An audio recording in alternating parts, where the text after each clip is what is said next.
Ils ne vous écoutent pas. Vous avez toujours l'impression de répéter plusieurs fois la même chose.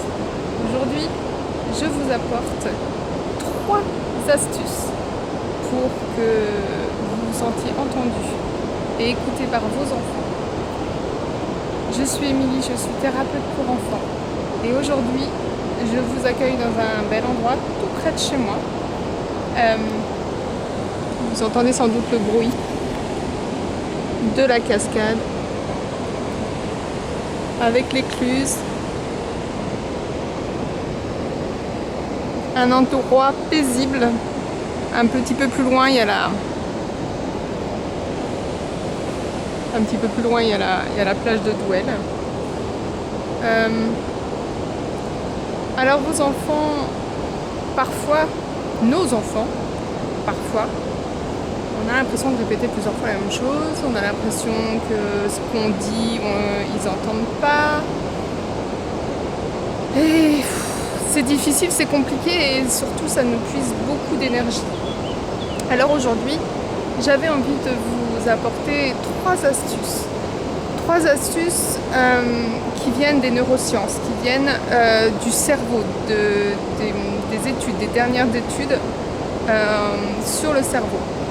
En fait, on sait aujourd'hui que le cerveau n'entend pas la négation. Aujourd'hui, si je vous dis n'imagine pas un éléphant rose sur un nuage vert,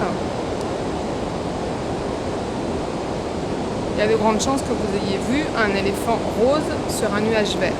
Pourtant, je vous ai dit de ne pas voir. Parce qu'en fait, le cerveau n'est pas en capacité de comprendre la négation, de l'intégrer. Nous sommes des adultes, nous avons un cerveau mature et les enfants, eux, pour le coup, ont un cerveau immature. Je vous laisse aller visionner ou revisionner la vidéo que j'ai faite sur le sujet de l'enfant, du cerveau de l'enfant, de son immaturité. Donc on imagine bien que la négation, son cerveau ne peut pas l'analyser, le comprendre. Donc je vous invite à tester, à expérimenter des formes positives. Alors par exemple, si je dis ne cours pas, donc on est dans une forme négative, et souvent ce qui se passe c'est que l'enfant il se met à courir, alors que justement on lui avait demandé de ne pas courir. Alors je vous propose d'expérimenter le fait que, enfant positif, qu'est-ce que ça pourrait donner?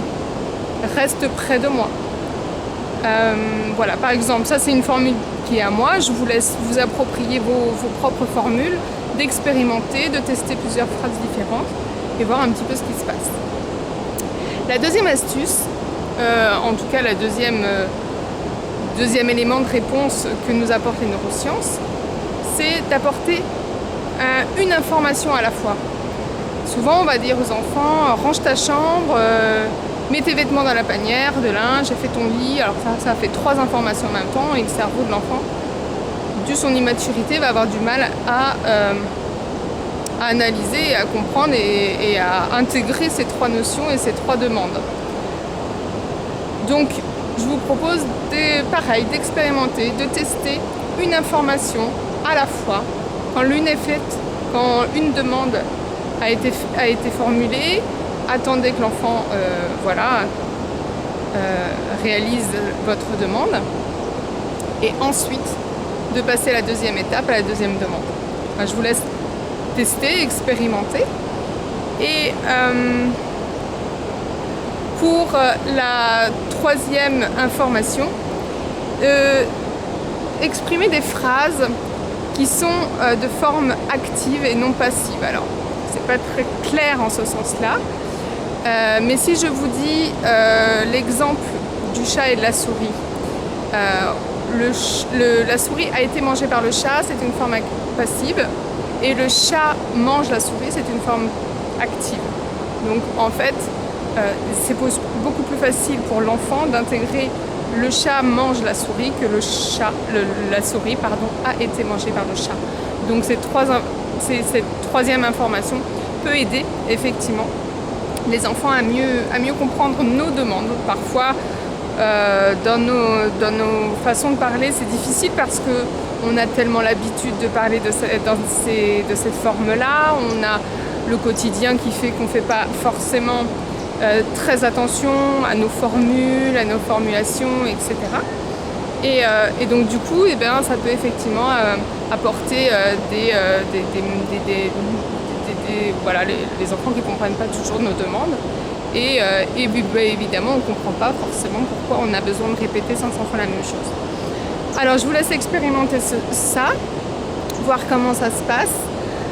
C'est d'autant plus parlant pour les plus petits, quand on leur demande de ne pas toucher le placard, de ne pas courir. Voilà, les formules négatives, souvent ils le refont. Alors il y a d'autres éléments de réponse, mais en tout cas ça c'est un premier élément de réponse qui va pouvoir, je l'espère, vous aider, puisque ces vidéos sont là pour ça. Donc j'espère qu'elles vous seront utiles, elles vous apporteront. Et puis voilà, je vous laisse avec les dernières images, quelques images de ce petit lieu en bas de chez moi. Alors en bas de chez moi qui ne sera plus pour très longtemps.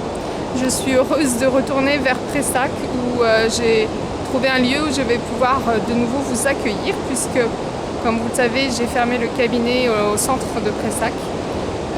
Et donc du coup je vais pouvoir vous accueillir dans ce nouveau lieu qui se situe à Lagardelle, et donc du coup je vais pouvoir vous accueillir de nouveau pour des prestations individuelles et je pense des ateliers collectifs également. Et en attendant, et même par la suite, je fais des entretiens et des soins à distance. Donc voilà, vous pouvez me contacter à contact.enfanceéveil@gmail.com. Voilà, par mail. En attendant, si cette vidéo vous a plu et vous pensez que ça peut aider certaines autres personnes, je vous invite à partager, à aimer, à commenter. Ça me fait plaisir de voir certains commentaires. J'essaierai de vous répondre, et puis surtout ça me motive à faire d'autres vidéos.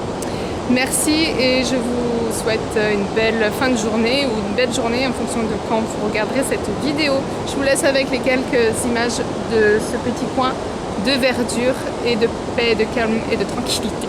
Voilà, à bientôt, au revoir.